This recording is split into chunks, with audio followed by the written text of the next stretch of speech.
what happens when the fourth turning meets fifth generation warfare.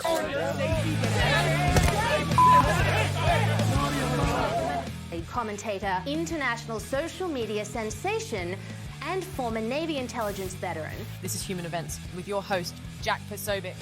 Christ is It appears as if we are now seeing white smoke spew from the actual chimney of the Sistine Chapel. The Catholic Church has a new leader this morning, and for the first time in history, it's an American-born pope. Absolute shocking pick. The first American pope. This is not something that anyone saw coming. From a leaked FBI memo to the arrest of a British priest, the signs seem to point to a crackdown on Catholics in Britain. Father Sean Goff was charged for silently praying outside of a closed abortion clinic last week. Meantime, a leaked memo from the FBI field office in Richmond, Virginia, which the FBI has since retracted, warned that so-called radical traditional Catholics could be a threat to national security. I think a lot of young people are just really lost. And some of us have found or reclaimed a meaningfulness through establishment, through this institution of the church. You know, when I was in college, some of the sense of doing Eucharistic adoration was seen as something like, oh man, that's really radical. In the last 20 years, that pendulum has swung far to the right. Interest in, for example, the traditional Latin Mass, that is a real thing. And we have it here on campus, and it's a pretty significant group. The American church's influence is growing. U.S. cardinals now taking on increased responsibilities, helping to shape and shift Catholicism for the next generation. All right, Jack Posobiec, here we are back. Human Events Daily. Today is May 26, 2025, Anno Domini. It's Memorial Day in America. And why does Memorial Day seem to matter now more? So today is not Veterans Day, by the way. And I don't always talk about this, but I say that as a veteran. Memorial Day is for people who didn't make it back. So don't just say, oh, thank you for your service today to any veteran. Remember, it's for people who didn't make it back. But by the way, you know, it's okay to say that too. I'm not one of those guys who's like, you know, about it. But let's be serious. Why does Memorial Day, why do Veterans Day, why do these things seem to matter more? Because we're moving into an era of populist conservatism now. And what does this mean? This means that we're moving away from this idea of the universal liberalist values that we had prior, whether in neoconservatism or in neoliberalism, this idea that our goal in the world, America's role in the world, is to spread these liberalist ideals throughout the Middle East and throughout China and throughout Russia and Iran and all these places. That's not what our role is. Our role as the American people is to stand on the shoulders of giants, of the people who came before us, our ancestors, who forged this nation, who forged Western civilization through abject adversity, through challenges, through thunderstorms, through hurricanes, through tsunamis, many of whom, and today is for them, paid the ultimate price, the full measure of devotion to their nation. When you look at the flag, when you teach your children about that, that's what we're talking about. We're not talking about some abstract ideals. America is not an idea. America is a place. America is our home. America is a people. And for all of those forces and influences, globalism, communism, whatever ism you want to call it, you cannot change that fact. You want to. You deeply want to, but you cannot. And so we're going to talk about traditionalism, the role of traditionalism here on the show today as we remember and we reflect on the service and sacrifice of the so many who came before us to give us the ability to live in this country today and to pass on in our legacy a great country for our children, for our grandchildren, and every generation yet to come. nothing will stand in our way, and our golden age has just begun. This is Human Events with Jack Posobiec. Now it's time for everyone to understand what America First truly means. Welcome to the Second American Revolution. All right, ladies and gentlemen, here we are back, Human Events Daily, this Memorial Day, a day that we remember the service and the sacrifice of so many who came before us and gave the last full measure of devotion. And fighting for your country, fighting for your people, fighting for your God is what we are called to do. And as an American, as a guy who happens to be a veteran, and a guy who is a Polish Catholic, I always say we're Polish, me and my brother and my family. We pretty much only come in one flavor.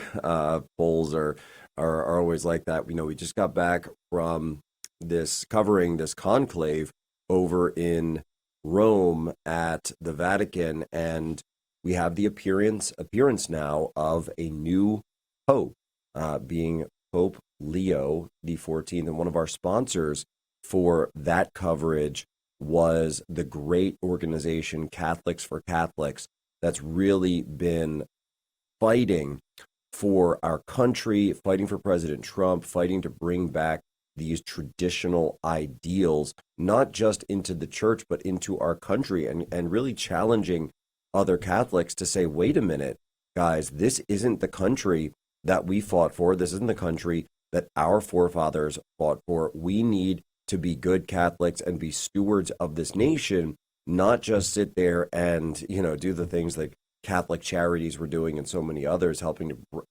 individuals break the law and come in as illegal aliens. No, we need to be stewards of the nations as God called us. So wanted to bring on the CEO of Catholics for Catholics now, John Yep. What's up, John? Great to be here. We're talking through Zoom, but about a week ago, 2 weeks ago, we were there in Rome together covering that historic event for not only for the Catholic Church, but for America, having our first elected American Pope. Here we are. John, had you ever been to a conclave before? Was that your first conclave as well? I was there when Francis was elected. Okay, I was a seminarian, so I was wearing black and a Roman collar. Wow. It's spending time there studying at the Regina Apostolorum in Rome.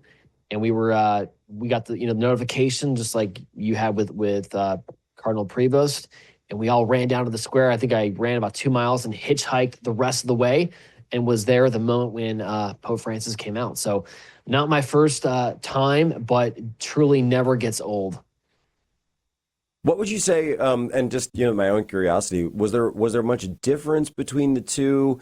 Was there a sense of difference? I mean, obviously with Benedict, being alive, there was certainly controversy just swirling around the entire appointment, saying how can we have sort of two popes at once? But what difference would you say between Francis and Leo?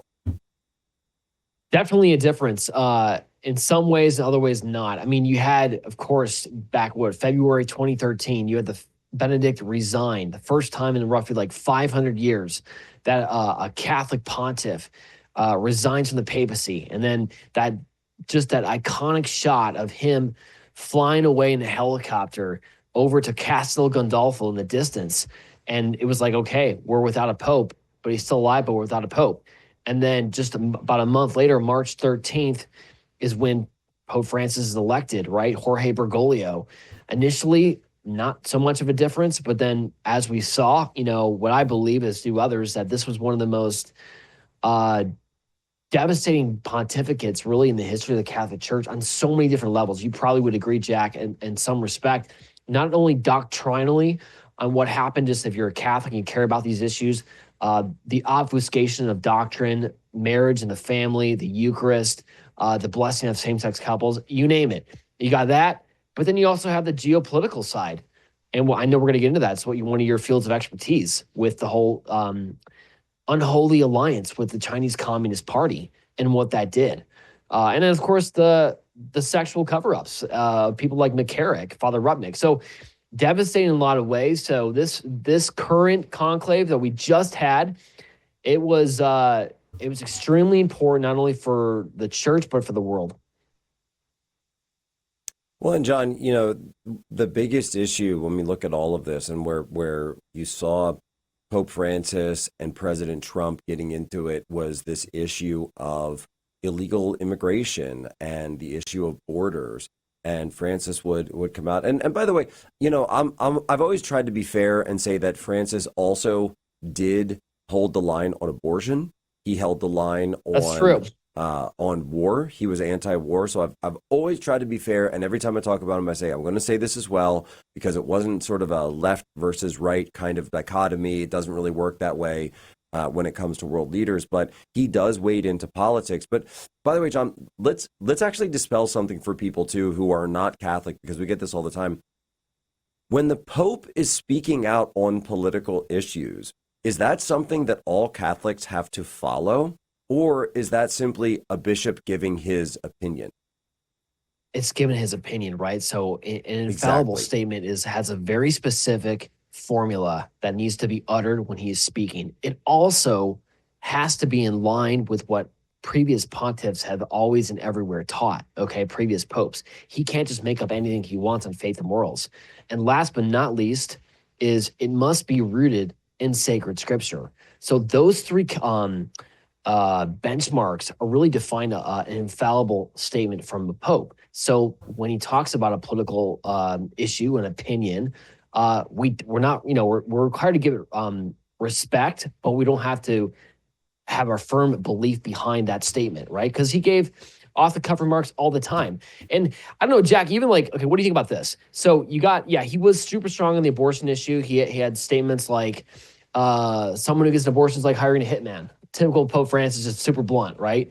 But at the same time, he hires, or he puts in charge of the Pontifical Academy for Life. This is kind of like the think tank of the Vatican, where they study issues of marriage, life, family. They produce documents. Think of it like Heritage Foundation, but for the Catholic Church, right?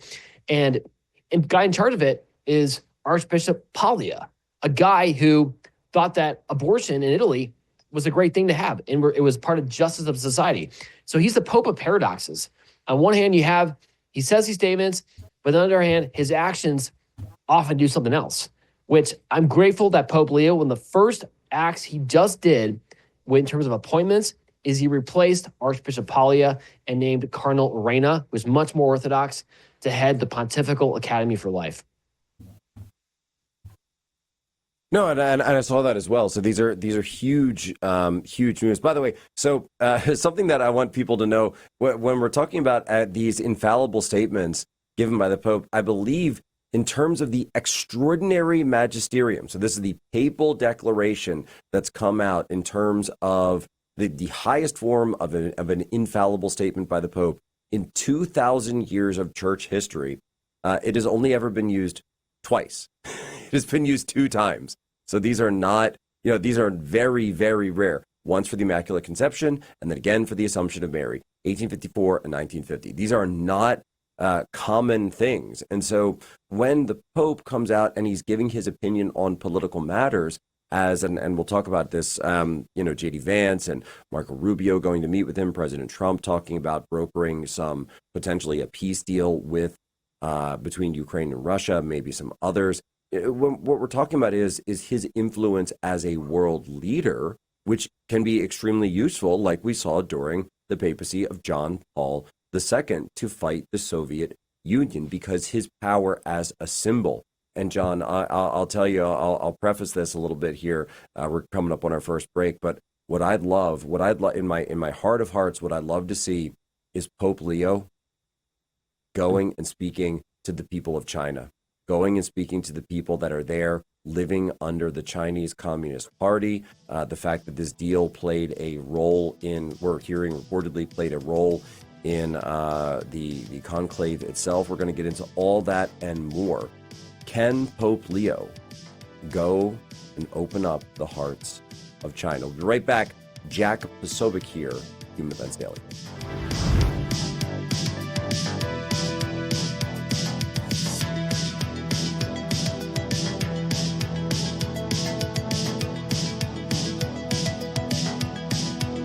Today, you talk about influencers. These are influencers, and they're friends of mine. Jack, Posobiec. Where's Jack? Jack, who's done a great job. All right, Jack Posobiec, here we are back live, Human Events Daily. You're on Real America's Voice and the Salem Radio Network. We're on with John Yep, Catholics for Catholics. He's telling us about his reporting and his work there at the conclave. I was there as well, for which produced Pope Leo XIV, the first American pope. And we're digging into some questions about this. John, one of the things that I actually did hear reported by a former colleague of mine, Alex Salvi. We both were at OAN together. He's now at Newsmax, and he's been stationed there in Rome for quite some time. He reported that one of the reasons that Cardinal Parolin, who had been widely expected to be the front runner of in terms of this conclave, that he was passed over specifically because of his connection to the Vatican secret deal with the Chinese Communist Party.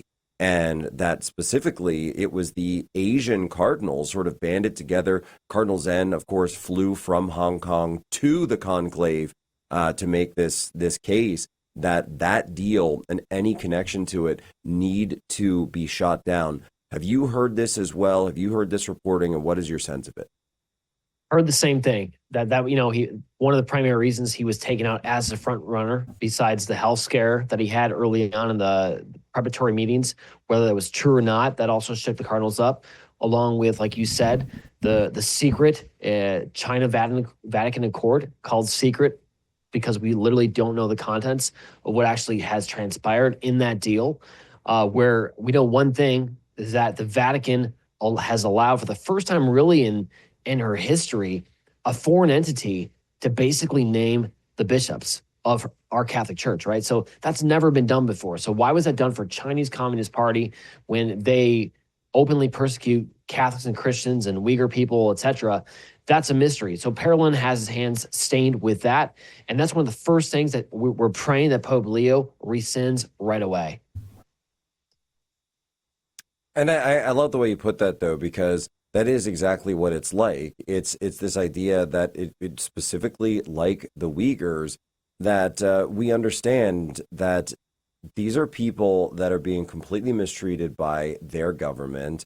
They're people who have been completely overlooked by the West because we have this deal with China. So, they're going to make all of our iPhones and they're going to make all of our superconductors and all these different things. But at the end of the day, we know who they are and we know who this benefits. And what does it turn into in the United States? It also benefits the production and promotion of cultural Marxism. And I've always said that beyond the actual Chinese Communist Party, the biggest and greatest threat to Western society is cultural Marxism. And guess what? I want my Pope to be a force against that completely. And I don't want this idea of, oh, well, we need to be open to all. No, absolutely not. Stand on tradition. John, isn't that what's bringing people back to the church to begin with in this country? It is. I mean, secular networks have picked up on this rise of Catholicism in the United States. They've oftentimes phrased it. I think the Guardian had an article, Spectator in the last 2 weeks, New York Post. They call them MAGA Catholics. And I think that's also, in some ways, their attempt at trying to understand this phenomenon where you have a religious demographic in this country, particularly young men who have just looked around at the world around them and seen everything is changing. Charlie Kirk had a great point on this. He was in a group text with a bunch of Protestant pastors, and he just said, like, guys, young men are flocking to the Catholic Church. And he made that observation that it's because these young men are looking at the institution of the Catholic Church and realizing that when the amount of genders is up for discussion, things like that, something so basic, that you want to look to a solid institution that has not changed its core teachings. And they're finding that, thanks be to God, as a Catholic I say this, in the Catholic Church. So that's a good thing. I mean, one point, Charlie or Jack, I want to ask you about too is, did you see the report that Chinese Cardinal just came out, I think, in the last couple of days and said that Pope Leo has actually made several trips to China? Now, could be insignificant. I did see the reporting on Steve Bannon, and it came out through Liz Yore. I haven't talked to them outside of that, even though obviously I do know those people.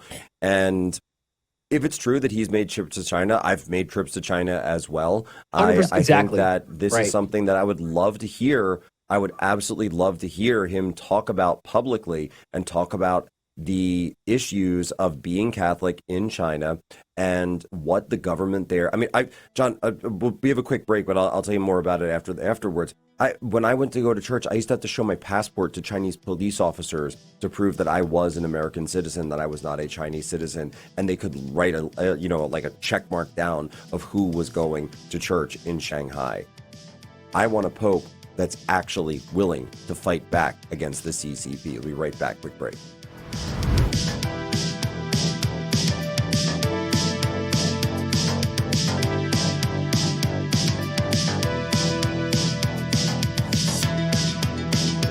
And Jack, where's Jack? Where's Jack? Where is he? Jack, I want to see you. Great job, Jack. Thank you. What a job you do. You know, we have an incredible thing. We're always talking about the fake news and the bad, but we have guys, and these are the guys who should be getting Pulitzers. All right, Jack Posobiec back live, Human Events Daily. We're on with John Yep of Catholics for Catholics. We're talking about Pope Leo, the first American pope on this Memorial Day.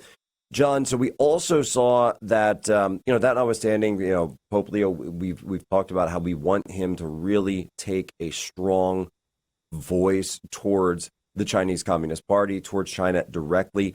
We know that the Trump administration has made the centerpiece of their foreign policy and economic policy confronting China. J.D. Vance, vice president, Catholic convert, he's gone over just an incredible and inadvertent, almost really, story arc that we've seen here. The last world leader to meet with Pope Francis before he passes on. Then J.D. Vance coming, attending the inaugural mass for Pope Leo just a few weeks later, and then having this huge sit-down meeting with him and our Secretary of State, also Catholic, Marco Rubio. John, what do you make of all of this? And have you ever really seen the level of engagement between a president of the United States, his cabinet, and a pope, a pontiff, an American pontiff like this? It just presents an incredible new opportunity.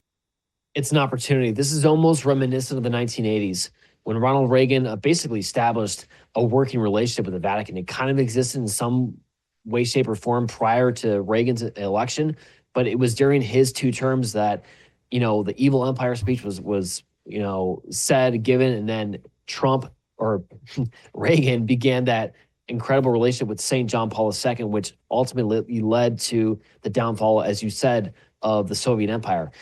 Could we maybe be seeing something similar that happens with the Chinese Communist Party, that they might work together? That will be, time will tell. But I think that first meeting that, he made time for him right after the inaugural mass to meet in person. They, of course, exchanged greetings there in St. Peter's, and then they met the day afterwards. Bodes very, very well for what we could do as from this vantage point in this country with the Pope. And that's something where, I remember, John Paul II was sort of my first pope, quote unquote, growing up, that was my vision of what a pope could be.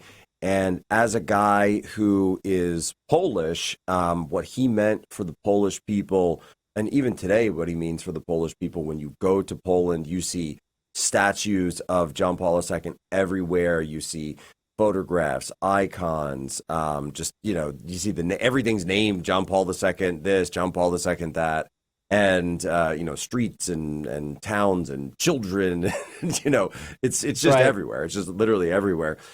And so the idea was, it wasn't just that he was so great in terms of his faith, and it wasn't just that he was so great in terms of his charisma, which he did have in droves. It was the fact that he was able to go to his homeland, which was under communist occupation, occupied by a godless atheist regime emanating out of the Soviet Union, and be that force for good to break the shackles of godless communism and return the people to God. And now, of course, Pope Leo, he's American. He's not, he's not from China. But what's interesting, John, is perhaps we could use some of that in America. Perhaps we could use an America that returns to God. John, do you think that's something that we could actually use in America? Are we the ones that have actually been captured and taken over by a godless, atheist, secular regime?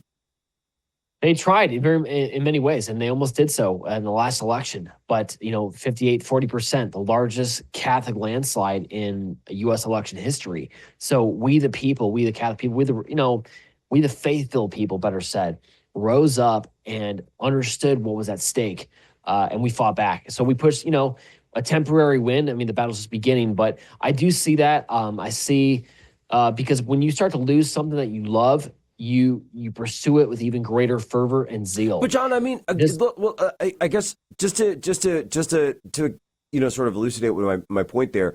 What I mean is, it's not just the government. It was every institution. And so many institutions, even down to the lower levels now. You see it in school boards. Obviously, we can't have prayer in churches, prayer in schools anymore. God has just been driven from the public square. And so when I think of John Paul II, that first mass that he gave in Poland, what was everyone chanting? They were saying, "We want God. We want God." And I look at the United States of America today, and I think that's what's missing. That's the biggest thing that everyone is yearning for, is crying out for, saying we're missing meaning. We have all the information in the world through social media. We have connection. We have access to databases. We have AI. We have all, and as great as AI is, and as incredible, and it can search everything, it can't give you meaning.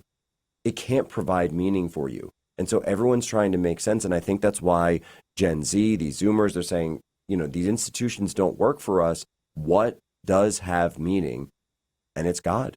It's always been the sacred, the divine, and that's why they want the connection to source through traditional practices of Christianity that have always been, and really in many cases, unchanging since the days of the early church. That's what could you imagine if Pope Leo comes out to the United States and starts talking like that?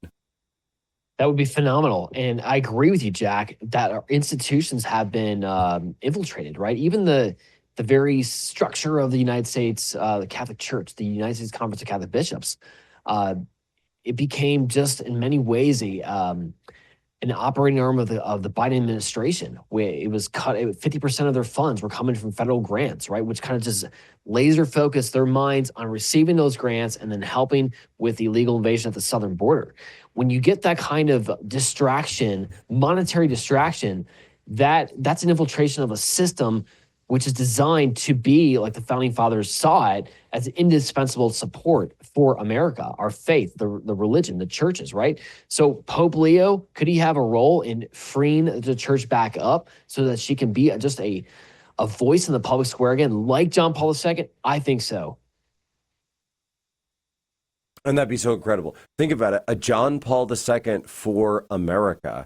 And he wore the John Paul II vestment. Really you saw that on the inaugural mass? That's pretty cool. The JP2's like vestments that he wore as Pope. The vestment. Pope Leo and, chose to wear that. The staff as well. Yeah, good point. That's right. Exactly, the staff. And so he's clearly making these references, and he's making these symbolic references and these aesthetic references, which I love. But I still have to say though, and just as a guy who's look, it's my job to be skeptical. It's kind of what we do around here, and as someone who lived through the 12 tumultuous years of Pope Francis, we're still waiting to see. I like what I see so far, but I want to see some more confirmation of this. Like, just okay, that's great. You said a prayer in Latin, and my children can do that, right? I want to see some actual brass tacks. Bishop Strickland. Are you going to do right by Bishop Strickland? Is Father Pavone, who I saw that he is now petitioning to be reinstated to the priesthood, which is really just a guy who had a disagreement with his bishop. I mean, that was something so trivial. It should not have been. He never, by the way, never attacked Rome, never attacked Pope Francis. I thought they went way too hard, came down way too hard on Father Pavone. And just a number of things like that. John, as what about well the synodal as church, the Jack? practice of the that's the whole traditional Latin thing, that Mass. whole concept. Like, what's he going to do there? I mean, you're spot on. Like, we're cautious. We're not like canonizing the guy, but there are concrete things that need to be implemented right away. The synodal church idea, for those who are familiar with it, this is Pope Francis' idea of creating a church which is, yes, in dialogue with the common people, but it creates it's Hegelian in its idea that the truth is constantly changing and we're never really going to know what we stand on as firm. He wanted a permanent synodal church where we're constantly reassessing foundational truths of our church, even Western civilization. So if how Pope Leo approaches that topic will be telling.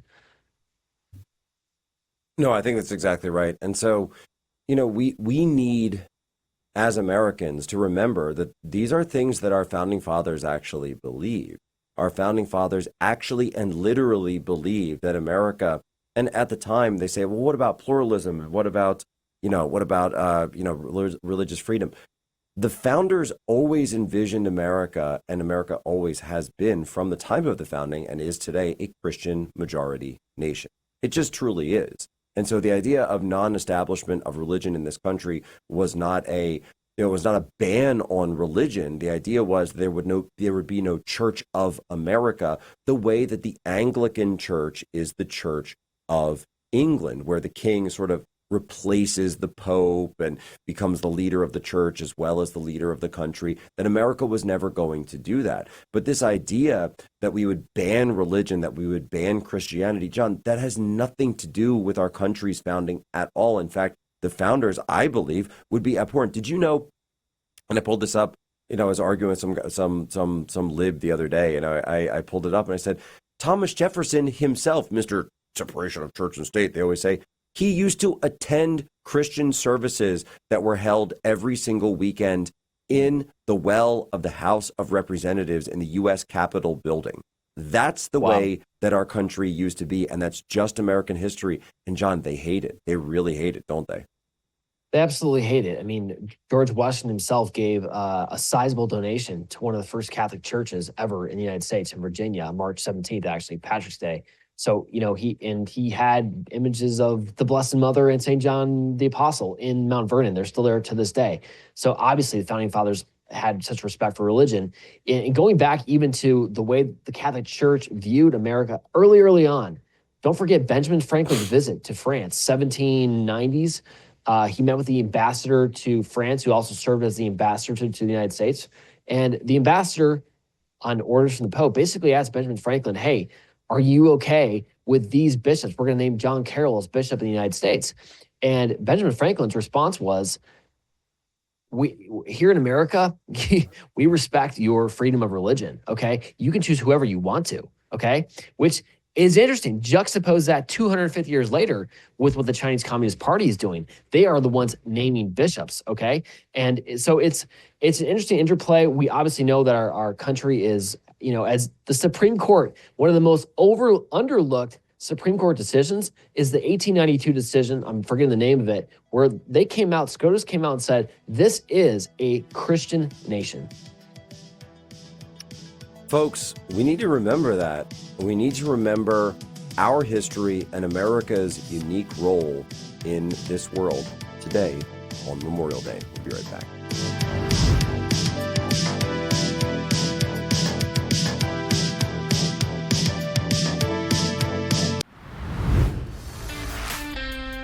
Jack is a great guy. He's written a fantastic book. Everybody's talking about it. Go get it.